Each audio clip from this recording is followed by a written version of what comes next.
बिस्मिल्लाहिर्रहमानिर्रहीम। कुछ माल ऐसे हैं जिनके ऊपर ज़कात फ़र्ज़ नहीं है, उनमें ज़कात फ़र्ज़ नहीं होती है। वो कौन कौन से माल है, वो कौन कौन सी चीज़ें हैं जिन पर ज़कात फ़र्ज़ नहीं होती है। देखिए, ज़कात का ज़ाब्ता यह है कि वो माल ज़रूरत असली से ज़ायद हो, तब जाकर के ज़कात फ़र्ज़ होती है। अगर वो चीज़ ज़रूरत असली के अंदर हो तो उस पर ज़कात फ़र्ज़ नहीं होती। ज़रूरत असली में कौन कौन सी चीज़ें हैं जिस पर ज़कात फ़र्ज़ नहीं है। मिसाल के तौर पे एक आदमी के रहने का मकान है, तो रहने के मकान के ऊपर ज़कात फ़र्ज़ नहीं है, चाहे वो मकान 2 लाख का हो, 2 करोड़ का हो, 10 करोड़ का हो, 10 अरब का हो, 10 खरब का हो, जितने का हो, जिस मकान में वो रह रहा है उसके ऊपर ज़कात नहीं है। हाँ, अगर वो मकान किराए पे दिए हुआ है तो उससे जो किराया आएगा फिर उस पर ज़कात फ़र्ज़ होगी, ये याद रखें। लेकिन जिस मकान में आदमी रह रहा है, रिहाइश का जो मकान है, उसके ऊपर ज़कात नहीं है, चाहे वो जितना भी कीमती हो।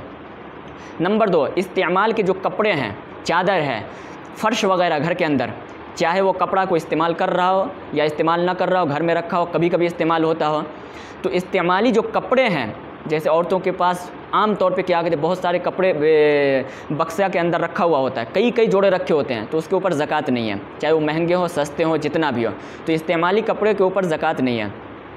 नंबर 3, घर का जो साजो सामान है उसके ऊपर ज़कात नहीं है। जैसे घर के अंदर फ्रिज है, घर के अंदर कूलर है, घर के अंदर वॉशिंग मशीन है, घर के अंदर कोई टीवी रखे हुआ है, घर के अंदर कोई क्या कहते हैं बड़ा मोबाइल रखे हुआ है, लैपटॉप है किसी के पास, ऐसी चीज़ों पे ज़कात फ़र्ज़ नहीं है, चाहे वो लाखों का हो, करोड़ों का हो, जितने का भी हो, इसके ऊपर ज़कात फ़र्ज़ नहीं है। नंबर 4, सवारियाँ, इसके ऊपर ज़कात नहीं है अगर ये किराए के लिए नहीं है, अपने इस्तेमाल के लिए है। जैसे किसी आदमी के पास 2 चक्का की गाड़ी है, 4 चक्के वाली गाड़ी है, बस है, ट्रक है, तो ऐसे आदमी के ऊपर ज़कात नहीं है। ये गाड़ियों पे ज़कात नहीं है। हाँ, इन गाड़ियों से जो पैसा आ रहा है वो पैसा अगर निसाब को पहुंच जाए तो फिर उस पर ज़कात होगी, लेकिन गाड़ी पर नहीं है, गाड़ी के ऊपर ज़कात नहीं है। नंबर 5, कोई आदमी क्या कहते हैं खादिम और नौकर रखे हुआ है तो उसके ऊपर ज़कात फ़र्ज़ नहीं है। नंबर 6, अपनी हिफाजत के लिए रखे हुए जो हथियार होते घर के अंदर, उसके ऊपर ज़कात नहीं है। नंबर 7, घर में रखा खाने के लिए जो खाने का गल्ला है, गंदुम है, ज़ख़ीरा रखे हुआ है, उसके ऊपर ज़कात नहीं है। नंबर 8, सजावट के जो बर्तन रखे हुए हैं, बहुत सारे घरों के अंदर नए नए बर्तन रखे हुए होते हैं, तो उसके ऊपर ज़कात नहीं है, चाहे वो कितनी ही कीमती क्यों ना हो। नंबर 9, हीरे और जवाहरात, अगर वो इस्तेमाल कर रहा आदमी, इस्तेमाल करने के लिए हुआ है, घर में रखे हुआ है, तो उसके ऊपर ज़कात नहीं है। हाँ, अगर तिजारत के लिए रखे हुआ है, उसकी तिजारत करता है, हीरे जवाहरात के तिजारत करता है, तो फिर उससे जो माल आएगा, पैसा आएगा, तो उसके ऊपर ज़कात फ़र्ज़ होगी, क्योंकि सामान्य तिजारत पे ज़कात फ़र्ज़ होती है। लेकिन अगर तिजारत के लिए नहीं है, सिर्फ घर में रखा हुआ है, इस्तेमाल के लिए रखा हुआ है, तो हीरे जवाहरात के ऊपर ज़कात नहीं है। नंबर 10, मुताले की किताब है, बहुत सारे क्या कहते हैं उलमाए किराम हैं जिनके पास लाखों लाखों की किताबें हैं, 50-50 हज़ार रुपये की किताबें होती हैं उनकी अलमारी में, उनके घरों में, तो उस मुताले की किताब के ऊपर ज़कात नहीं है। हाँ, अगर कोई आदमी क्या कहते हैं किताब का कारोबार कर रहा है, किताब की तिजारत कर रहा है, तो फिर उससे जो पैसा आएगा उसके ऊपर ज़कात फ़र्ज़ हो जाएगी।